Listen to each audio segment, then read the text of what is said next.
السلام علیکم، لکھاری آن لائن میگزین میں خوش آمدید۔ تاثر عشا رحمان، قسط نمبر 2۔ آرچیو۔ رستم جب انکوائری آفس کی کھڑکی کے پاس پہنچا تو وہاں مسافروں کا اچھا خاصا رش تھا۔ لوگ اپنی منزلوں اور ٹرینوں کی تاخیر کے بارے میں سوال کر رہے تھے، مگر رستم کے پاس کوئی ٹرین نمبر نہ تھا نہ ہی کوئی ٹکٹ۔ وہ بس خاموشی سے اپنی باری کا انتظار کرنے لگا۔ اس کی شخصیت کا وقار اور وہ بھورا لانگ کوٹ اسے بھیڑ میں بھی الگ دکھائی دے رہا تھا۔ وہ جب کھڑکی کے سامنے پہنچا تو اندر بیٹھا کلرک جو فائلوں کمپیوٹر اسکرین میں گم تھا، اس نے سر اٹھا کر رستم کو دیکھا۔ رستم کے چہرے کی سنجیدگی دیکھ کر اس نے اپنی اینک ٹھیک کی اور لہجے میں تھوڑی مروتی لایا۔ جی صاحب، کہاں کے لیے ٹکٹ چاہیے؟ کلرک نے پوچھا۔ رستم نے ایک لمحہ خاموشی اختیار کی، پھر بہت ہی دھیمے اور سلجھے ہوئے لہجے میں بولا، مجھے ٹکٹ نہیں چاہیے، بس ایک معلومات چاہیے۔ کل رات جو ٹرین گولڈواڑہ شریف جنکشن سے گزری تھی، اس کی اس مخصوص بوگی سے ایک لڑکی اتری تھی۔ کیا بتا سکتے ہیں اس کے ٹکٹ کہاں تک کا تھا؟ کلرک نے تھوڑا حیران ہو کر رستم کو دیکھا۔ صاحب، روزانہ ہزاروں مسافر آتے گزرتے ہیں، میں کیسے بتا سکتا ہوں؟ نام کیا تھا ان کا؟ رستم نے اپنی جیب سے وہ بھوری ڈائری نکالی۔ نام شاید عشوا تھا۔ اس نے نیلے رنگ کی چادر اوڑھ رکھی تھی اور اس کے ہاتھ میں ایک ڈائری تھی۔ اس کی آنکھوں میں وہ خاموشی تھی جو اسٹیشن کے اس پورے شور پر بھاری پڑ رہی تھی۔ رستم نے ایسے کہا جیسے وہ کوئی پتے کی بات بتا رہا ہو۔ کلرک نے ایک ٹھنڈی ہوا بھری۔ صاحب، کمپیوٹر تاثرات نہیں پڑھتا، وہ صرف ڈیٹا دیکھتا ہے، لیکن آپ کی سنجیدگی دیکھ کر میں چیک کرتا ہوں کہ کل اس بوگی کی کتنی سیٹس کنفرم تھیں۔ کچھ دیر کی کی بورڈ پر انگلیاں چلانے کے بعد کلرک نے سر ہلا۔ اس بوگی میں صرف 3 خواتین تھیں جو اسٹیشن پر اتری۔ 2 کا گروپ تھا اور ایک اکیلی لڑکی، جس کا ٹکٹ تو لاہور تک کا تھا، مگر وہ اسی اسٹیشن پر اتر گئی۔ اس نے اپنا سفر ادھورا چھوڑ دیا تھا۔ رستم کے دل میں ایک ٹھیس سی اٹھی۔ ادھورا سفر؟ شکریہ، رستم نے مختصراً کہا اور آفس سے باہر نکل آیا۔ اس کی ڈائری کا اگلا صفحہ اب بھی کوڑا تھا، مگر رستم کو معلوم تھا کہ اب وہاں صرف تاثرات نہیں بلکہ احساسات لکھے جائیں گے۔ اسٹیشن پر ہجوم کا شور اب رستم کے لیے محض ایک پس منظر تھا۔ اس کا بھورا کوٹ ہوا میں لہرا رہا تھا اور وولف کٹ بال پیشانی پر بکھرے ہوئے تھے۔ وہ ہر اس نیلی چادر اور ہر اس لڑکی کو تلاش کر رہا تھا جو اس کے آئینے کے جیسی ہو۔ وہ لوگوں سے ٹکرایا، کلیوں سے رستہ مانگا اور انکوائری آفس کی کھڑکی پر موجود ہر شخص سے سوال کیا، مگر ہر جگہ سے اسے محض ناکامی کی ٹھنڈک ملی۔ سورج ڈھلنے لگا اور اسٹیشن کی رونقیں دھندلی اور روشنیوں میں بدلنے لگیں۔ رستم اب تھک چکا تھا، جسمانی طور پر نہیں بلکہ اس تلاش کی لا حاصلی سے۔ وہ تھک کر پلیٹ فارم کی ایک پرانی لکڑی کی بینچ پر بیٹھ گیا۔ ایک پل کے لیے اس کے دل میں افسوس کی ایک لہر اٹھی، مگر اگلے ہی لمحے اس نے اپنے دل کو مضبوط کر لیا۔ وہ کوئی جذباتی ٹین ایجر نہیں تھا جو تلاش ناکام ہونے پر خود کو افسردگی کی گہرائیوں میں پھینک دیتا یا اپنا حال بے حال کر ڈالتا۔ وہ ایک سخت گیر حقیقت پسند انسان تھا جس کا فلسفہ اب اور بھی پختہ ہو چکا تھا۔ جو چیز آپ کی ہے ہی نہیں، وہ برسوں کی تلاش کے بعد بھی آپ کی دسترس میں نہیں آئے گی۔ وہ کافی دیر وہیں پر ہی بیٹھا رہا۔ اس کے گرد سے مسافر گزرتے رہے، کلیوں کا شور اور ٹرینوں کی سیٹیاں گونجتی رہیں، مگر آج رستم کی نظریں لوگوں کے چہروں پر تاثرات نہیں ڈھونڈ رہی تھی۔ وہ کسی کو پرکھ نہیں رہا تھا، اس کا سارا دھیان اس کی اپنی ہتھیلیوں پر تھا۔ اس نے دیکھا کہ اس کی مٹھیاں، جو ہمیشہ کسی پرانی عادت کی طرح سخت بھینچی رہتی تھیں، اب بالکل دھیری اور کھلی تھیں۔ اس نے اپنی ان کھلی ہتھیلیوں کو دیکھا اور اس کے لبوں پر ایک دھیمی مگر انتہائی مطمئن مسکراہٹ پھیل گئی۔ اسے وہ جواب مل گیا جسے ڈھونڈنے وہ نکلا تھا۔ اب چاہے وہ اس مسافر سے دوبارہ ملے یا نہ ملے، اس کی تلاش کا مقصد پورا ہو چکا تھا۔ اسے وہ سکون مل گیا تھا جو دماغ کو بوجھ تلے دبانے کی بجائے اسے آزاد رکھنے میں مددگار ثابت ہو رہا تھا۔ وہ بینچ سے اٹھا اور پروقار قدموں کے ساتھ اسٹیشن سے باہر نکل گیا۔ گھر پہنچ کر اس نے دروازہ بند کیا۔ وہی پرانا گھر، وہی خاموشی، مگر آج ماحول میں وہ پرانی گھٹن نہیں تھی۔ اس نے اپنا بھورا کوٹ اتارا، اسے ہمیشہ کی طرح سلیقے سے ہینگر پر لٹکایا اور باورچی خانے کی طرف بڑھ گیا۔ چائے بننے کی خوشبو اور پانی کے ابلنے کی آواز نے اسے ایک عجیب سا اطمینان بخشا۔ چائے کا مگ تھام کر وہ کھڑکی کے قریب اپنی پسندیدہ کرسی پر بیٹھ گیا۔ باہر رات کا اندھیرا گہرا ہو چکا تھا۔ اس نے ایک گہری اور لمبی سانس لی، اپنے ذہن سے بچی کچی پرآشوب سوچوں کو ایک جھٹکے سے جھٹک دیا اور چائے کی چسکی لیتے ہوئے کھڑکی سے باہر کی خاموشی کو محسوس کرنے لگا۔ آج اس کے ذہن میں کوئی الجھن نہیں تھی۔ وہ اٹھا اور بستر پر لیٹ گیا۔ نیند کے آغوش میں جانے سے پہلے اس نے محسوس کیا کہ اب اس کی روح ہلکی پھلکی ہو چکی ہے۔ اسے کسی تاثر کو پڑھنے کی ضرورت نہیں رہی تھی، کیونکہ وہ خود کو پہچان چکا تھا، اور پھر وہ ایک گہری اور پرسکون نیند سو گیا۔ اگلی صبح جب کھڑکی کے پردوں سے چھن کر آتی ہوئی ہلکی سی روشنی رستم کی آنکھوں پر پڑی تو اسے ایک پل کے لیے یاد ہی نہ رہا کہ وہ کہاں ہے۔ کمرے میں وہی پرانی خاموشی تھی، مگر آج اس خاموشی میں عجیب سی کھنک تھی۔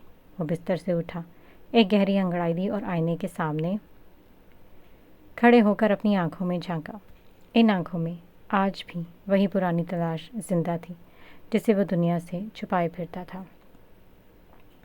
دفتری زندگی کا معمول کسی مکان کی عمل کی طرح شروع ہوا۔ دفتر کی عمارت جو شیشے سے کنکریٹ کا ایک سرد مجموعہ تھی، رستم کے لیے کسی جیل سے کم نہ تھا۔ اپنی میز پر بیٹھتے اس کے سامنے فائلیں، رپورٹس اور ڈیٹا کا ایک انبار لگ جاتا۔ وہ کمپیوٹر کی اسکرین پر انگلیوں کے ذریعے گراف بناتا، مگر اس کا دماغ اس وقت گولڈرا شریف کے جنکشن کے اس لکڑی کے بینچ پر ہوتا جہاں وقت تھم جاتا تھا۔ دوپہر کے 2 بجے کا وقت دفتر میں سب سے زیادہ ہنگامہ خیز ہوتا تھا۔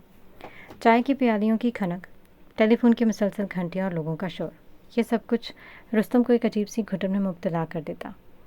اس کے سامنے پڑی فائلیں اب بے معنی ہو چکی تھیں۔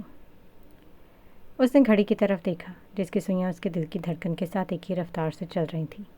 اس نے اپنے دراز کی طرف ہاتھ بڑھایا جہاں اس کا بھورا لانگ کوٹ بڑی خاموشی سے اس کے منتظر تھا۔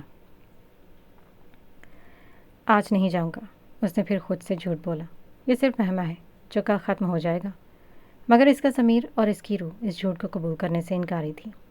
مگر وہ زور سے کرسی سے اٹھتا، کوٹ کندھوں پر ڈالتا اور دفتر کی گیٹ سے باہر نکل آتا۔ سڑک پر چلتے ہوئے وہ دنیا کے ہنگاموں سے لا تعلق ہو جاتا۔ وہ جانتا تھا کہ یہ راستہ اسے کہاں لے کر جا رہا ہے۔ وہ اپنی ہی تخلیق کرتا اس خود فریبی کے جال میں پھنسا ہوا تھا کہ وہاں صرف مشاہدہ کرنے جاتا ہے، جبکہ اس کا لاشعور جانتا تھا کہ وہ باہر ہر آنے والے مسافر جبکہ اس کا لاشعور جانتا تھا کہ وہ ہر آنے والی ٹرین میں صرف اسی ایک چہرے کو ڈھونڈ رہا ہے۔